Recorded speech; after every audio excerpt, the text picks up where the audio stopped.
আসসালামু আলাইকুম guys, Rubayet VV চ্যানেলে আপনাদের স্বাগতম। গাইস, আমরা আজকে আপনাদের করলা ভাজি করে দেখাবো। একটি সুস্বাদুময় এটা ভাজি। এই ভাজিটা একটা নতুন স্টাইলে করব, আপনারা দেখে শিখে নিন। কেউ স্কিপ না করে পুরোপুরি দেখুন লাস্ট পর্যন্ত। দেখলে অবশ্যই নতুন এই রেসিপিটা শিখতে পারবেন। এই করলাগুলাকে সুন্দরভাবে কুচি কুচি করে কাইটে নিতে হবে, কেননা এই করলাটা বেশি মোটা মোটা কাটলে খাইতে অতটা স্বাদ হয় না। এর জন্য কুচি কুচি করে ছোট ছোট করে কুচি কুচি করে কেটে নেবেন, তাহলে মানে করলাটা আপনার খাইতে অনেক স্বাদ আসবে। এই জন্য এই করলাটাকে আমি কুচি কুচি করে কাইটে নিতেছি। করলাটা যে কুচি কুচি করে কাটা হয়ে যাবে, এই তো আমার প্রায় কাটা শেষের দিকে, কাঁচাই গেছে প্রায় সব করলাগুলা। আমি হাফ কেজি করলা নিছি আজকে ভাজি করার জন্য। হাফ কেজি করলা ভাজি করবো আজকে। আপনারা যে যতটুকু খাবেন ততটুকু পরিমাণে ভাজি করবেন, যার যতটুকু প্রয়োজন। আমাদের হাফ কেজি প্রয়োজন লাগবে, তাই আমরা আজকে হাফ কেজি করলা ভাজি করে নিতেছি। সব যতটুকু আছে একেবারে গিচি গিচি করে কুটতে হবে। আমাদের কোটা প্রায় শেষের দিকে হয়ে গেছে। এগুলা আমাদের কোটা শেষ করলা। এখন আমরা এগুলারে একটু পানি আর লবণ দিয়ে 20 মিনিটের জন্য মাখাইয়ে থুয়ে দিমু, যাতে করলাটা একটা নরম হয়ে যায়। মোমের মতন নরম হয়ে গেলে করলাটা ভাজিটা অনেক স্বাদ আসবে। এজন্য আমরা এইভাবে 20 মিনিটের জন্য থুয়ে দেব। 20 মিনিট পর আপনাদের আমরা দেখাইতেছি কি করব।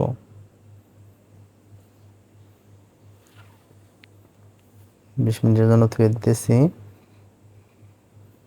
এই তো আমাদের 20 মিনিট হয়ে গেছে। এখন আমরা এই করলাগুলাকে 20 মিনিট পর অনেক নরম হয়ে গেছে। এখন এই করলাগুলাকে আমরা ছানা দিয়ে নেব। সুন্দরভাবে ছানা দিয়ে যদি নেই, তাহলে এর ভিতরে একটা অনেকটা তিতা থাকে। এর জন্য কিছুটা তিতা ভাব যতটা ফালাই দেওয়া যায়। তা যে যেরকম খান, অনেকজনে তিতা খায়, অনেকজনে তিতা অতটা পছন্দ করে না। অন্য কিছু নতুনত্ব চায়, তার জন্য আমি ভাবলাম যে কিছু নতুনত্ব একটা রেসিপি শেয়ার করি করলার। এটা ভালোভাবে চিপটে নেবেন, এরপর পানি দিয়ে সুন্দরভাবে পানি দিয়ে আবার ধুইয়া নিতে হইবে, ধুইয়া চিপড়াইয়া উঠে নিতে হইবে। কিছু তিতা বের করার জন্য চিপড়াইয়া নিতে হইবে। চিপড়ে একটা সুন্দর একটা বলে চিপড়ে ধুয়ে দিতে হইবে। এটা 2বার ধোয়া দিবেন, 2বার মানে করবেন, 2বার ছানা দিবেন। আমি একবার ছানা দিয়ে যে উঠাই নিচ্ছি, এখন আমি আর একবার ছানা দেবো সুন্দরভাবে। 2বার ছানা দিলে আপনার এই যে যে তিতা ব্যাপারটা আছে এটা অনেকটা চলে যাবে। আমার এখন দ্বিতীয়বার আমি ছানতেছি, সুন্দরভাবে কষলাই নিতেছি। কষলাইয়া এরপর আবার পানিটা ঝরাই নিম ভালোভাবে। পানিটা ঝরাই নিয়ে এই তো আমার প্রায় শেষের দিকে কাঁচা লাগানো। এই তো আমি মরিচ কুচাই নিচ্ছি, পেঁয়াজ কুচাই নিচ্ছি, ধনিয়া পাতা নিচ্ছি, একটা ডিম নিচ্ছি, আর আমাদেরও করলাগুলোকে কুচাই নিচ্ছি। সেগুলো তো আপনাদের দেখাইলাম। আমাদের কড়াইতে গ্যাসের চুলায় দিয়ে দিচ্ছি, গরম প্রায় হয়ে আসছে। এখন আমরা সয়াবিন তেল দিয়ে দিন পরিমাণ মতন, যার যতটুকু পরিমাণ লাগে। আমাদের যতটুকু লাগছে আমরা অতটুকু দিচ্ছি। আপনাদের যে যতটুকু রান্না করবেন ওরকমভাবে মাপ মতো দেবেন। আমরা হাফ কেজিতে দিয়েছি। পেঁয়াজ আর মরিচ কুচি দিয়ে দিলাম। এইটাকে দিয়ে সুন্দরভাবে মানে ভাজা ভাজা করতে হবে। একটা যে গোল্ডেন কালার আনা যাবে না, অতটা একটু সাদা সাদা কালার যখন থাকবে ওরকমভাবে রাখতে হবে। অতিরিক্ত বেশি ভাজা যাবে না, যেহেতু এটা ইসের সাথে ভাজতে হইবে আমাদের, করলার সাথে যেহেতু ভাজতে হইবে। এর জন্য করলা ভাজির সাথে ভাজতে হইবে, এর জন্য আমাদের অল্প পরিমাণে এটার কিছু বাদামি কালার আনতে হইবে। আইনা ওই করলাটা ঢাইলে দিতে হইবে তখন। গাইজ, আপনারা আমাকে সাপোর্ট করবেন, আমার সাথে থাকবেন, আমার চ্যানেলটাকে সাবস্ক্রাইব করবেন। আমাকে যদি আপনারা সাপোর্ট না করেন আমি কখনো আগাইতে পারবো না। আপনাদের সাপোর্ট আমার খুব প্রয়োজন। আপনারা আমার পাশে থাকেন। আপনাদের পাশে যদি পাই আমি অবশ্যই সামনে আগাই যেতে পারবো। আপনারা যদি আমাকে সহযোগিতা না করেন আমি কোনোদিনও আগাইতে পারবো না। এই তো আমার প্রায় বাদামি কালার হয়েছে। এখন আমি আমার যে করলাটা করে রাখছিলাম ওই করলাটা দিয়ে দিমু। করলাটা দিয়ে আমি এরপর আমার হলুদ দিয়ে দিমু। করলা দেওয়া শেষ। এখন আমার কিছু একটু হলুদ, পরিমাণ মতন হলুদের গুঁড়া দিয়ে দিমু। পরিমাণ মতন যতটুক পরিমাণে লাগে এখানে ততটুক পরিমাণ দিচ্ছি। এরপর আমার কতটুকু লবণ দিয়ে দিতে হইবে, লবণ দিয়া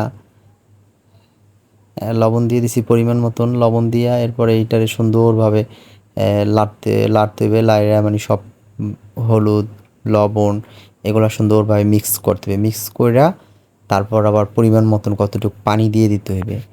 পানি দিয়ে দিলে এই তো আমি পরিমাণ মতন পানি দিয়ে দিতেছি যেন করলাটা সেদ্ধ হয়, করলাটা একটু সেদ্ধ হইতে হবে। সেদ্ধ হওয়ার পর তারপর আস্তে আস্তে ভাজা ভাজা ভাজা ভাজা করতে হবে। এই করলাটার নিয়ম হলো আপনার একটু বেশি সময় রাঁধতে হবে, যেমন একটু ভাজতে হইবে, লাস্টে যেয়া ভাজতে হইবে। আমি তো আপনাদের সব সামনে দেখাবো যেন কী করে ভাজতেছি, স্কিপ না করে আমার পুরোপুরি ভিডিওটা দেখতে থাকুন যেন আমি কী করে ভাজতেছি। গাইস আপনারা এইভাবে ট্রাই করবেন, আমি যে রেসিপিটা দিছি আমার মুখের কথা না, আপনারা রান্না করে খাইয়ে দেখবেন, যদি ভালো না লাগে তখন আমাকে কমেন্টে বলবেন যেন ভাই আপনি কি বলছিলেন যেন এত সুন্দর, অন্তত স্বাদ লাগবে। এটা আমি নিজেরা খাইছি, নিজেরা খাইয়ে দেখছি, ভালো লাগছে, তাই আপনাদের সাথে এই রেসিপিটা শেয়ার করলাম। আপনারা চেষ্টা করে দেখেন, খেয়ে দেখেন। এই তো প্রায় ভাজা ভাজা হয়েছে, অনেকটা ভাজা ভাজা হয়েছে, আরও কিছুক্ষণ আমার ভাজতে হইবে, কেননা এটা হলো সুন্দরভাবে যদি ভাজা ভাজা এই করলা ভাজিটা বেশি পরিমাণে একটু ভাজা লাগে। অনেকটা ওই যে করলা ভাজি আছে যেন অল্প একটু ভাজলেই হয়ে যায়, কিন্তু না, এটা একটু বেশি বেশি ভাজা দেওয়া লাগবে, বেশি ভাজলেই করলা ভাজিটা স্বাদটা একটু বাড়ে। এই জন্য একটু ভাজা ভাজা করতে হবে, গোল্ডেন একটা কালার আসে পড়বে ভাজতে ভাজতে। এখন আমি ধনেপাতা রাখছিলাম, কুচাইয়া ধনেপাতা দিয়ে দেবো। আপনি ধনেপাতা অ্যাড করবেন, ধনেপাতা অ্যাড করলে এই ভাজিটার একটা অন্যরকম ফ্লেভার আসে, খুব স্বাদ আসে, খুবই ভালো লাগে। আপনারা এইভাবে পরিমাণ মতন ধনেপাতা অ্যাড করবেন, আর ধনেপাতা দিয়ে একবার ভালোভাবে কতটুক টাইম আপনারা করবেন, লাড়াচাড়া দিয়ে মিলাইয়া ভাজা ভাজা করবেন, কারণ ধনেপাতাটা তো সেদ্ধ হওয়ার প্রয়োজন আছে। গাইস আপনারা এইভাবে চেষ্টা করেন, দেখেন মুখে লেগে থাকার মতন স্বাদ এই করলা ভাজিটা, নতুনত্ব আছে এটার ভিতরে কিছু। আমি সবসময় চেষ্টা করবো আপনাদের নতুন কিছু দেওয়ার, যেটা আপনারা শিখতে পারেন, আপনাদের উপকারে আসে।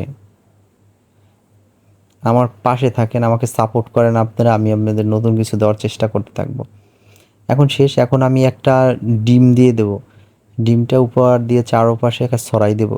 ডিমটায় করলা ভাজিটাকে আরও স্বাদ করে, অনেক টেস্টি। এর জন্য ডিমটাকে দিয়ে দিলাম, দিয়া একটু সময় রাখবো, মানে যেন ডিমটা একটু একটু সেদ্ধ মানে হয়ে যায়। এরপর এটাকে একটু উল্টিয়ে দেবো যেন একটু ভাজা হোক। ডিমটা একটু ভাজা হইলে এরপর আমি পুরা টোটালি লাড়াচাড়া দিয়ে নেব, লাড়াচাড়া দিয়ে এরপর ভাজিটাকে আর একটু ভাজা ভাজা করব, তাহলে আমার শেষ ভাজি হয়ে গেছে আলহামদুলিল্লাহ। সুন্দর একটা, দেখেন গাইস, সুন্দর সুন্দর একটা কালার এসে পড়ছে, দেখতেও সুন্দর লাগে। শুধু দেখতে না, আপনার খাইতেও অনেক টেস্ট হয়েছে, আমরা খাইছি সবাই, আলহামদুলিল্লাহ ভালো ছিল। আপনারা এইভাবে ট্রাই করেন বাসায়, অবশ্যই সুন্দর লাগবে। আমি তো দেখাইলাম, আলহামদুলিল্লাহ আমার পরিবেশন করা শেষ। আমার সাথেই থাকবেন, আমার চ্যানেলটাকে সাবস্ক্রাইব করবেন, আমাকে সাপোর্ট করবেন, হয়ে গেছে আলহামদুলিল্লাহ।